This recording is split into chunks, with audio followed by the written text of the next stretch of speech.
Late in the evening, we went out into the front yard. From there, we could see the flames on the hills. The church was lit by artificial light, but also by the light of the full moon.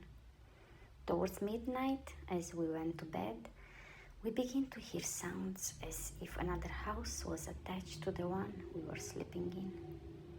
Footsteps could be heard in the attic and in a room nearby. Steps on a wooden staircase. We were surprised, but then we laughed. It must have been a house attached to the one we were in. We also heard voices quite close by. It seemed like a child and someone else with him. They spoke only occasionally and quite a lot.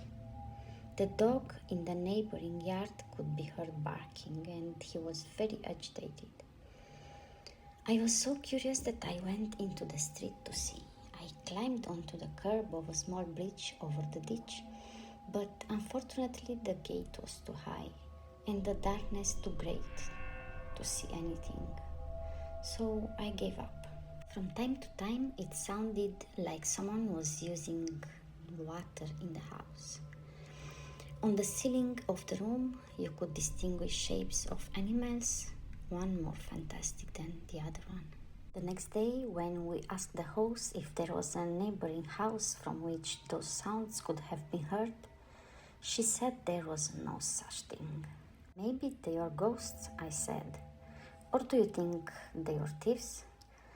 I knew for sure that no one else besides us was staying in the house. Whatever it was, thieves or ghosts, we certainly weren't alone that night when the forest was ablaze, but without burning.